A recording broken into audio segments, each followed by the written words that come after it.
중국 속국 따위가 우릴 이렇게 대접해. 우리도 너네 한국 사람처럼 대우해라. 급여 지금의 3배 수준으로 올려라. 우리도 너네처럼 먹고 살자. 최근 몇 주 전부터 인도 내의 삼성전자 공장 파업 중 인도 노조에서 주장하는 내용이에요. 이는 동일 LG 공장 지역 공장에서도 일어나고 있어. 거기에 영향을 받아 새로 파업을 하는 것으로 예상되고 있어요.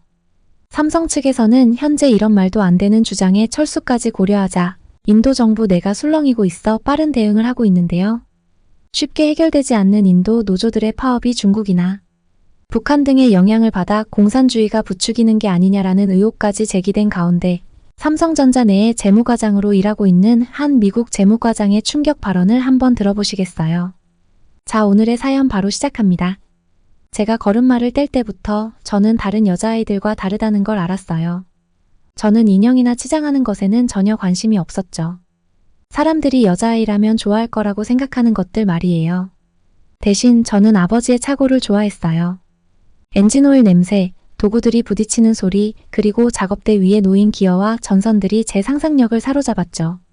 아버지는 미시간에서 작은 자동차 수리점을 운영하셨고 저는 제 여가 시간 대부분을 그곳에서 보냈어요. 엄마는 저에게 밖에서 놀거나 다른 아이들과 어울리라고 하셨지만 저는 항상 차고로 향하곤 했어요. 아버지와 직원들이 엔진을 분해하고 고장난 전선을 고치고 불가능해 보이는 문제들을 해결하는 모습을 지켜봤어요. 그분들은 항상 쉽게 해결하는 것처럼 보였죠. 처음엔 그저 구석에 놓인 낡은 나무 의자에 앉아서 지켜봤어요.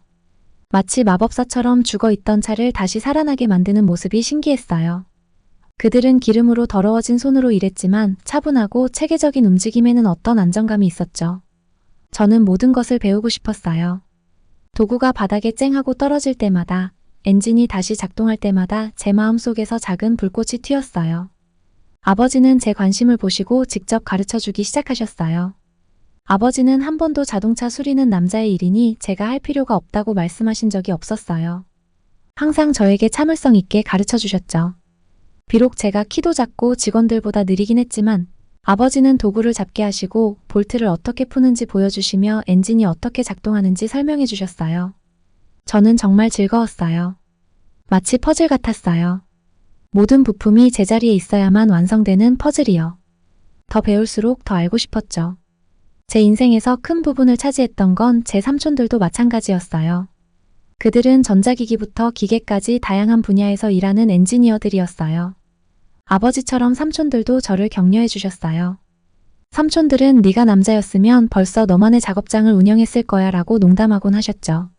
하지만 저는 그런 얘기에는 별 관심이 없었어요. 제 관심은 오로지 더 많이 배우는 것이었죠. 시간이 지나면서 저는 다른 아이들과는 조금 다른 길을 걷고 있다는 걸 느꼈어요. 학교 친구들이 옷과 화장에 대해 이야기할 때 저는 고장난 라디오를 고치는 법을 배우거나 토스터를 분해해 안에 무엇이 있는지 보는 게 더 재미있었어요. 친구가 많지 않았던 건 사실이에요. 하지만 저는 전혀 개의치 않았어요. 아버지와 삼촌들과 함께 차고에서 시간을 보내는 게 더 좋았거든요. 그분들은 저를 이해해 주셨고 제가 공학에 대한 사랑을 계속 탐구할 수 있도록 격려해 주셨어요. 학교에서는 수학과 과학에서 두각을 나타냈어요. 다른 학생들이 방정식의 어려움을 겪을 때 저는 그 문제들을 푸는 데서 기쁨을 느꼈어요. 마치 기계를 조립하는 것처럼 느껴졌죠. 모든 숫자와 기호에는 그만의 역할이 있었고 그걸 잘 맞추면 문제가 해결됐어요. 저는 방과 후에도 몇 시간씩 더 문제를 풀고 물리학이나 기계공학에 관한 책을 읽었어요. 선생님들은 제 열정을 알아보시고 장학금과 특별 프로그램에 지원하도록 권유하셨어요. MIT에서 전액 장학금을 받았을 때 정말 꿈만 같았어요. 부모님도 자랑스러워하셨지만 한편으로는 걱정도 하셨던 것 같아요. 부모님은 제가 성공하기를 원하셨지만 마음 한구석에는 언젠가 안정적인 직업을 구하거나 가정도 꾸리길 바라는 마음이 있었던 것 같아요. 하지만 저는 전통적인 길을 따르고 싶지 않았어요. 저는 뭔가 더 큰 일을 하고 싶었어요. 무언가를 만들고 창조하고 혁신하는 것 말이에요. MIT는 제가 기대했던 것 그 이상이었어요. 캠퍼스는 에너지로 가득 차 있었고 저처럼 기술과 발명을 사랑하는 사람들이 가득했죠. 도전적인 환경이었지만 그것이 제가 사랑하는 이유였어요. 그렇게 몰입해 본 적이 없었고 그곳에서 저는 살아있음을 느꼈어요. 교수님들은 정말 똑똑했고 기회는 무한해 보였죠. 처음으로 저는 진정한 소속감을 느꼈어요. MIT에서 저는 공학에 몰두했지만 시간이 지날수록 기술이 어떻게 세상을 변화시키고 있는지에 대해 더 관심을 갖게 되었어요. 기술이 문제를 해결하고 성장을 이끄는데 어떤 역할을 하는지, 기업들이 그것을 어떻게 활용하는지에 매료됐죠. 이것이 저를 재무관리 분야로 이끌었어요. 숫자를 사랑하는 것과 혁신에 대한 관심이 결합된 완벽한 조합이었어요. 졸업 후 여러 회사에서 제안이 들어왔어요. 그 중에서 특히 눈에 띄었던 건 삼성의 제안이었죠. 삼성은 단순한 회사가 아니었어요. 기술의 최전선에 있었고 한국은 세계에서 가장 혁신적인 나라 중 하나로 빠르게 자리 잡고 있었죠. 그곳에서 일할 기회를 놓칠 수 없었어요. 부모님이 바라셨던 길과는 많이 달랐지만 저는 기대에 부풀어 있었어요. 세상을 보고 싶었고 새로운 것을 배우고 싶었고 성장하고 싶었어요. 그래서 저는 그 제안을 받아들였고 서울로 이사했죠. 한국은 제가 상상했던 그 이상이었어요. 그곳은 마치 미래가 눈앞에서 펼쳐지는 듯한 나라였어요. 고층 빌딩, 첨단 기술, 그리고 혁신이 일상 속에 녹아있는 그런 나라였죠. 삼성에서 일하면서 저는 빠른 속도로 변화하는 환경에 적응했고 그 도전적인 분위기 속에서 오히려 성장했어요. 몇 년이 지나자 저는 재무과장 자리까지 올랐어요. 삼성의 여러 중요한 프로젝트를 관리했고 특히 인도에서의 사업 확장도 담당하게 됐죠. 큰 책임이었지만 저는 그 압박감을 즐겼어요. 제 역할은 회사의 재정 건강을 유지하면서도 우리가 추진하는 혁신을 지원하는 것이었어요. 뒤돌아보면 제가 얼마나 먼 길을 왔는지 믿기지 않아요. 아버지의 차고에서 부품을 만지던 작은 소녀가 세계 최대 기술 회사 중 하나에서 재무 운영을 관리하는 자리에 올랐다는 게 놀랍기만 했죠. 마치 모든 것이 제자리를 찾은 듯한 느낌이었어요. 하지만 아무리 성공을 했어도 저는 절대 제가 어디에서 왔는지 잊지 않았어요. 아버지의 차고에서 배운 교훈들이 제게 남아 있었어요. 문제를 해결하는 법, 압박 속에서도 차분함을 유지하는 법, 그리고 항상 더 나은 방법을 찾으려는 자세. 이 모든 것들이 복잡한 재무와 기술의 세계를 헤쳐나가는데 큰 도움이 되었어요. 이제 다음 큰 프로젝트를 준비하면서 저는 앞으로도 도전이 있을 것을 알고 있어요. 하지만 그것이 바로 흥미로운 부분이에요. 언제나 배울 새로운 것들이 있고 만들어야 할 것들이 있죠. 그리고 저는 그 무엇이든지 맞이할 준비가 되어 있었어요. 사무실에서 서류 더미에 파묻혀 있던 중 전화벨이 울렸어요. 에어컨의 일정한 소음 속에서 날카롭게 울리는 소리에 집중이 흐트러졌죠. 발신자를 확인하니 본사에서 걸려온 전화였어요. 순간 속이 뒤틀리는 기분이 들었어요. 본사에서 오는 전화는, 특히 예상치 못한 전화는 보통 좋은 소식이 아닙니다. 한숨을 내쉬며 전화를 받았어요. 안젤리나, 첸나이 공장에서 문제가 생겼어. 상대방은 아무런 인사도 없이 곧장 본론으로 들어갔어요. 물류팀에 있는 동료였는데 그 어느 때보다 진지한 목소리였어요. 노동자들이 파업을 준비 중이야. 저는 전화기를 더 꽉 쥐었어요. 상황이 얼마나 심각한 거야? 매우 심각해. 지금 당장 와야 해. 오늘 밤에 비행기를 준비할 거야. 저는 아무 말 없이 전화를 끊고 벽을 멍하니 바라보았어요. 파업이라니. 그 단어만으로도 등골이 서늘해졌어요. 첸나이 공장은 우리 회사에서 가장 큰 공장 중 하나로 하루에 수천 개의 가전제품을 생산하고 있었어요. 만약 노동자들이 일을 멈추면 공장 전체가 멈춰버릴 겁니다. 그리고 우리가 빠르게 해결하지 못하면 그로 인한 손실은 어마어마할 겁니다. 저는 자리에서 일어나 가방을 챙기며 여러 가지 생각이 머릿속을 스쳤어요. 그동안은 멀리 있는 일처럼 느껴졌어요. 관리팀이 알아서 처리할 문제라고만 생각했죠. 그런데 이제는 현실이 되었어요. 이제 이 문제를 해결하는 건 제 몫이었어요. 인도로 가는 비행기는 길었고 기내는 무거운 침묵 속에 휩싸였어요. 잠을 자려고 애썼지만 머릿속이 멈추지 않았어요. 대신 지난 몇 달간의 일을 떠올렸어요. 공장에서 불만이 커지고 있다는 사실은 알고 있었어요. 노동자들은 더 나은 임금을 요구해왔고 노동조합 설립에 대한 소문도 돌고 있었어요. 하지만 이렇게 갑자기 상황이 터질 줄은 몰랐어요. 첸나이에 도착할 때쯤 아침 해가 도시 위로 부드럽게 떠오르고 있었어요. 그때 저는 속이 단단히 뒤틀리는 걸 느꼈어요. 이건 이제 회사 문제를 넘어섰어요. 제 경력, 제 명성에 관한 문제였어요. 제가 이 문제를 해결하지 못하면 피해를 입는 건 단지 공장만이 아니겠죠. 공장에 도착하자 상황은 생각보다 훨씬 심각했어요. 공장 입구 밖에는 수많은 노동자들이 모여 있었어요. 그들은 팻말을 들고 구호를 외치고 있었어요. 공기 자체가 긴장감으로 가득 차 있었어요. 그들이 저를 적대적으로 대하는 건 아니었지만 그들의 분노는 확실히 느껴졌어요. 그들은 한계에 다다른 상태였어요. 저는 공장 안으로 들어가 경영진과 만났어요. 내부 분위기 또한 꽤 무거웠어요. 경영진은 현재 상황을 설명해 주었어요. 700명이 넘는 노동자들이 일을 멈췄고 그들은 임금 대폭 인상과 공식적인 노동조합 인정을 요구하고 있었어요. 우리가 얼마나 오래 버틸 수 있을지 그리고 노동자들이 어디까지 밀어붙일지 알 수 없는 상황이었죠.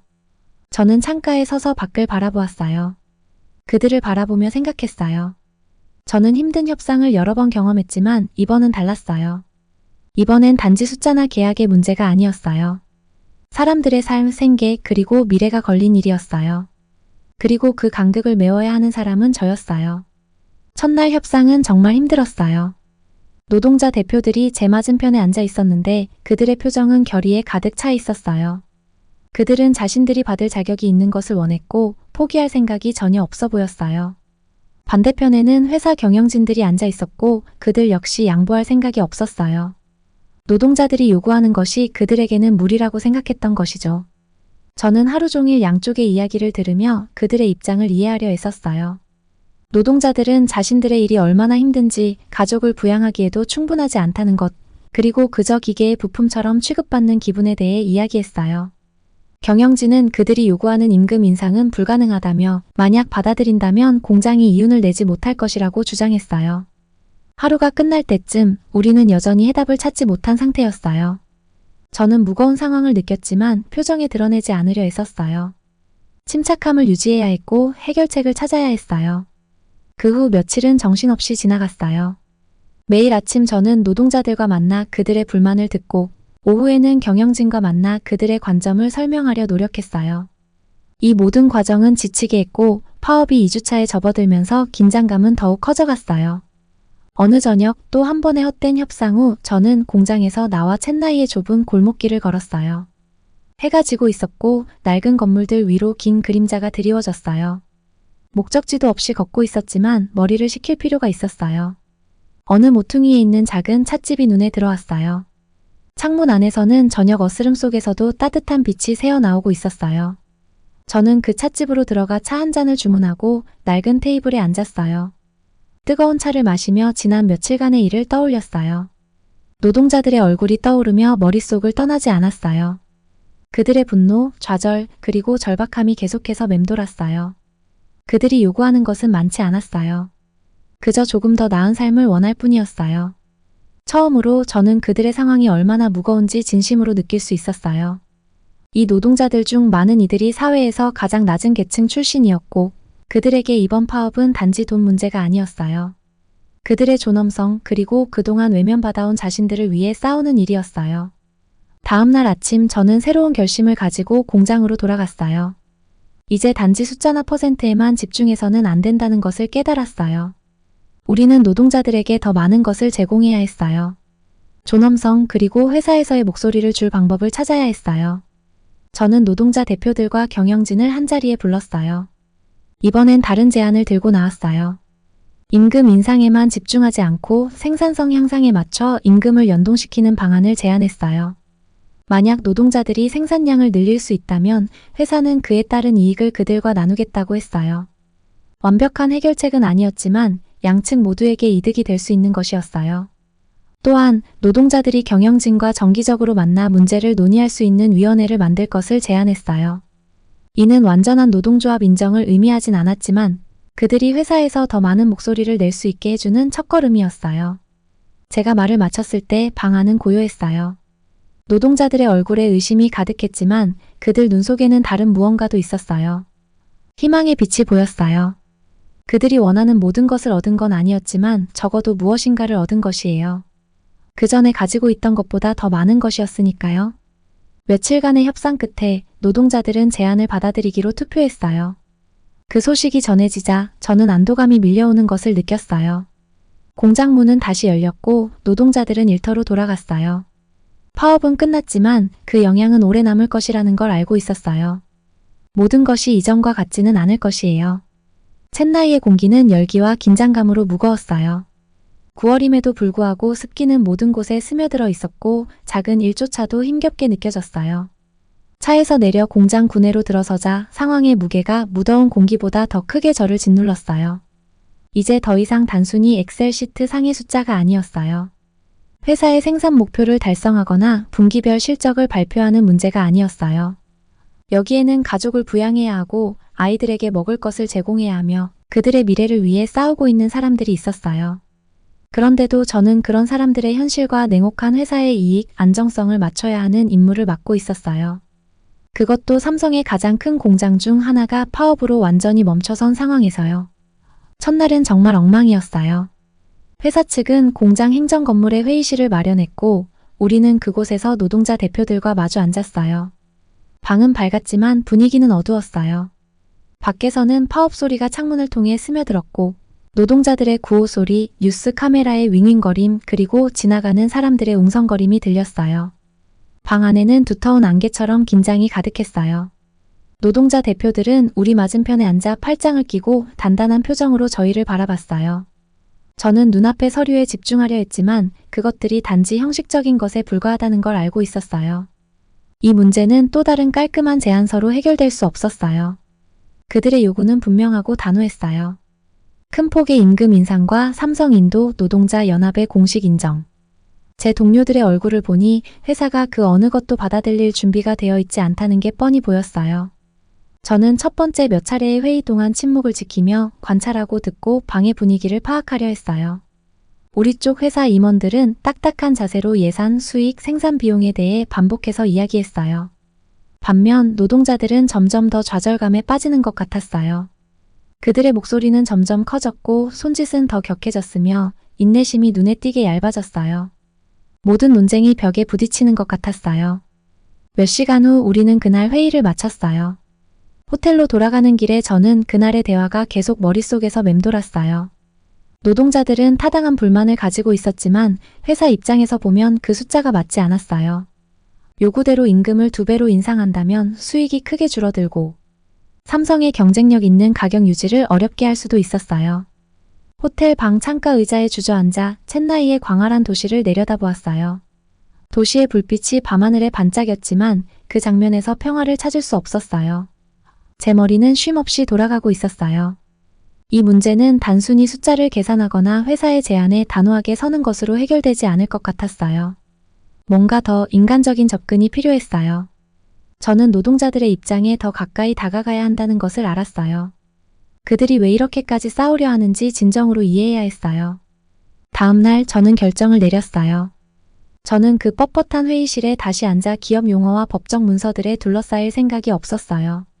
대신 공식 협상 과정 밖에서 몇몇 노동자들과 따로 만나기로 했어요. 그들의 이야기를 직접 필터 없이 들어야 했어요. 우리는 공장 근처 좁은 골목길에 있는 작은 찻집에서 만났어요. 그곳은 소박한 곳이었고 플라스틱 의자와 부엌에서 풍겨오는 튀김 냄새가 가득했어요. 미리 약속한 노동자들은 이미 그곳 구석 테이블에 앉아 있었어요. 제가 혼자 정장도 입지 않고 단순한 블라우스와 청바지 차림으로 들어서자 그들은 조금 놀란 듯 했어요. 저는 그들과 함께 앉아 차를 한 잔 시키고 그들의 이야기를 들려달라고 했어요. 처음에 그들은 주저했어요. 저를 어떻게 받아들여야 할지 모르겠다는 눈빛이었죠. 그들의 눈에는 경계심이 가득했어요. 오랜 시간 동안 경영진에 대한 불신이 그들을 경계하게 만든 것 같았어요. 하지만 차가 나오고 대화가 깊어지면서 그들은 서서히 마음을 열기 시작했어요. 먼저 라메시라는 남자가 입을 열었어요.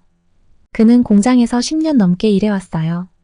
그의 손은 오랜 육체 노동으로 거칠고 굳은 살이 박혀 있었으며 그의 얼굴에는 너무 많은 고난을 겪어온 사람이 가진 주름이 보였어요. 그는 자신의 가족에 대해 이야기했어요. 2 아이가 학교에 다니고 있고 병든 노모를 돌보고 있다고 했어요. 그의 현재 월급은 겨우 그들의 생계를 겨우겨우 유지할 정도라고 했어요. 물가가 계속 오르는 상황에서 매달 생활비를 맞추는 것이 전쟁 같다고 했어요. 다음으로 프리아라는 여성이 자신의 이야기를 나눴어요. 그녀는 좀 더 젊었고 아마도 20대 중반쯤으로 보였어요. 하지만 그녀의 어깨에는 책임감이 무겁게 얹혀 있었어요. 그녀는 아버지가 병에 걸린 후 가족의 유일한 생계 부양자가 되었고 언젠가는 대학에 가고 싶다는 꿈이 있었지만 지금은 동생들이 학교에 계속 다닐 수 있게 하고 식탁에 음식을 올리는 것이 최우선이라고 했어요. 그들이 말할 때 그들의 목소리에서 피로감을 느낄 수 있었지만 그 이상으로 그들의 자부심도 느낄 수 있었어요. 그들에게 이것은 단순히 돈의 문제가 아니었어요. 존엄성에 관한 것이었어요. 많은 이들이 낮은 계급 출신이었고 그들에게 노동조합에 속하는 것은 생존만큼이나 노동자로서의 권리를 지키는 일이었어요. 그들에게 노동조합은 단순히 더 나은 임금을 위해 싸우는 단체가 아니라 역사적으로 그들에게 부정당했던 존중과 평등을 상징하는 것이었어요. 그날 찻집을 떠날 때 제 안에서 뭔가가 달라졌다는 것을 느꼈어요. 여전히 제가 해야 할 일이 있었어요. 회사에 재정적으로 큰 타격을 주지 않고 해결책을 찾아야 했어요. 하지만 이제 새로운 관점이 생겼어요. 이 문제는 단순한 협상이거나 숫자의 문제가 아니었어요. 이것은 더 나은 삶을 위해 싸우는 사람들에 관한 것이었고 그들 자신뿐만 아니라 그들의 가족과 지역사회를 위한 싸움이었어요. 다음날 회의실에 돌아와 저는 다른 종류의 해결책을 제안했어요. 임금 인상을 한 번에 하는 대신 생산성과 성과의 연동에 점진적으로 인상하는 방안을 제안했어요. 이렇게 하면 노동자들은 임금 인상을 실감할 수 있고 동시에 회사의 재정 건강도 유지할 수 있었어요. 또 노동자 대표들이 경영진과 정기적으로 만나 불만사항과 문제를 논의할 수 있는 노동자 마이너스 경영진 협의회를 구성할 것을 제안했어요. 이는 노동조합의 공식적인 인정을 받지 않고도 그들의 목소리를 낼 수 있는 기회를 주는 것이었어요. 제가 이 아이디어를 발표한 후 방안은 잠시 조용해졌어요. 노동자 대표들이 서로 눈길을 주고받는 것이 보였어요. 이 제안을 어떻게 받아들여야 할지 확신하지 못하는 듯 했어요. 이건 그들이 원하는 모든 것이 아니었지만 존중과 함께 앞으로 나아갈 수 있는 타협의 시작이었어요. 며칠 더 논의는 계속되었지만 그 톤은 달라졌어요. 여전히 긴장은 있었지만 이제 희망도 있었어요. 서서히 우리는 해결책을 향해 조금씩 나아가기 시작했어요. 노동자들이 마침내 그 제안을 받아들이기로 투표했을 때 제 어깨에서 무거운 짐이 내려가는 듯한 기분이 들었어요. 파업은 끝났고 공장은 다시 문을 열 예정이었어요. 하지만 더 중요한 것은 노동자들과 앞으로의 화합과 더 나아가 노동자들의 사기를 올리는 것이에요. 공장이 다시 열릴 때 저는 그곳에 서 있었어요. 철문이 삐걱거리며 열리는 소리가 들렸고 길거리 상인들이 피운 향 냄새와 챗나이의 아침 공기가 푹푹 찼어요. 심장은 두근거렸지만 제 표정은 최대한 차분하게 유지하려 애썼어요. 저는 평정심을 유지해야 했고 지난 며칠 동안 모든 에너지를 쏟아부었음에도 불구하고 흔들리지 않는 모습을 보여야 했어요. 이 상황이 승리처럼 느껴졌지만 축하나 환호가 따르는 그런 종류의 승리는 아니었어요. 더 조용하고 더 진지한 승리였지요. 1700명이 넘는 노동자들이 하나둘씩 공장 안으로 들어갔어요. 그들의 표정은 무거웠지만 그 속에서 변화를 느낄 수 있었어요. 파업을 이끌었던 그들의 눈 속 열정은 여전했지만 그와 함께 약간의 희망이 스며들어 있었을지도 모릅니다. 아니면 그냥 지쳤을 수도 있겠지요. 어쨌든 공장의 문은 다시 열렸고 기계들은 곧 다시 작동하기 시작할 것이에요. 협상은 가혹했어요. 매번의 회의는 마치 전투 같았고 양측 모두가 상대방의 실수를 기다리며 조금이라도 양보할 때를 노렸어요. 하지만 누구도 완전히 물러서지 않았어요. 결국 우리는 타협에 도달했어요. 완벽하지는 않았지만 지금 이 순간에는 그 정도면 충분했어요. 몇 주 동안 공기를 채웠던 긴장감은 여전히 남아있었어요. 파업은 공식적으로 끝났지만 그로 인해 남겨진 상처는 아직도 생생했고 그것이 언제쯤 아물지 알 수 없었어요. 노동자들은 그들이 원했던 것 중 일부를 얻었지만 전부는 아니었어요. 회사는 공장을 유지할 만큼 양보를 했지만 권력 구조의 변화는 명백했어요. 이것은 단순한 해결이 아니라 중요한 전환점이었어요. 지난 며칠 동안 저는 끊임없는 협상 속에 있었고 노조 지도자들과 경영진 앞에서 새로운 제안을 내놓으며 그들의 얼굴을 면밀히 살폈어요. 모든 말이 중요했고 모든 멈춤과 한숨이 무게를 가졌어요. 이것은 단순히 돈이나 생산성에 관한 문제가 아니었어요. 그것은 존엄, 존중 그리고 수천 가족의 미래에 대한 것이었지요. 그 책임의 무게가 마치 가슴 위에 돌덩이처럼 짓누르는 기분이었어요. 밤이 되어 호텔 방에 돌아오면 도시의 소음은 두꺼운 벽에 가려져 멀게 느껴졌어요. 하지만 제 머릿속에서는 대화들이 끊임없이 되풀이되었어요. 노동자들의 얼굴이 떠올랐고 그들의 고된 노동으로 생긴 걱정의 주름과 눈빛 속에서 반사되는 오랜 시간의 수고가 느껴졌어요. 저는 그들의 가족을 떠올렸어요. 집에서 기다리며 삶이 조금이라도 나아질 소식을 간절히 바라고 있을 그들 말이에요. 이제 이 문제는 더 이상 단순한 숫자의 문제가 아니었어요. 사실 처음부터 그랬던 적은 없었어요. 하지만 이제야 더 깊이 깨달았어요. 이것은 그들 모두에게 매우 개인적인 일이었지요. 파업은 회사의 겉모습을 벗겨내고 공장을 움직이는 사람들의 현실을 드러내었어요. 그들 중 많은 이들에게 이번 파업은 단순한 임금 인상 이상의 의미가 있었어요. 그들은 자신들의 존재를 인정받기 위한 싸움을 벌였고 목소리를 내기 위해 기계의 부속품처럼 취급받는 대신 한 사람으로서 대우받기 위한 싸움이었어요. 그들은 협상 테이블의 자리를 얻기 위해 싸웠고 그 싸움에서 부분적으로 승리한 것이었어요. 공장이 다시 가동되기 시작하자 저는 깊이 숨을 들이쉬고 잠시 눈을 감았어요.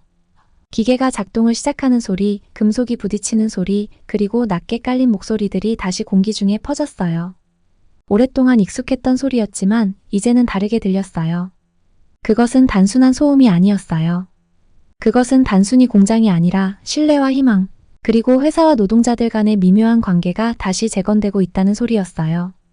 그 후 며칠은 정신없이 지나갔어요. 현지 관리팀과의 회의, 서울 본사와의 화상회의, 그리고 같은 실수를 반복하지 않기 위해 앞으로 나아가는 방법에 대한 끝없는 논의들로 가득 찼어요. 저는 이 문제가 끝이 아니라는 걸 알았어요. 사실 이것이 시작일지도 모릅니다. 하지만 저는 그 긴 협상 시간 동안 중요한 교훈을 얻었어요. 그것은 제 경력 내내 저와 함께 할 것이었어요. 그 단어는 항상 멀게 느껴졌어요. 동기부여 연설이나 회사 교육에서 종종 들리긴 했지만 실제 세상에서는 잘 실천되지 않는 것처럼 보였어요. 그러나 이제 저는 그것이 없이는 아무것도 진정으로 변할 수 없다는 걸 깨달았어요.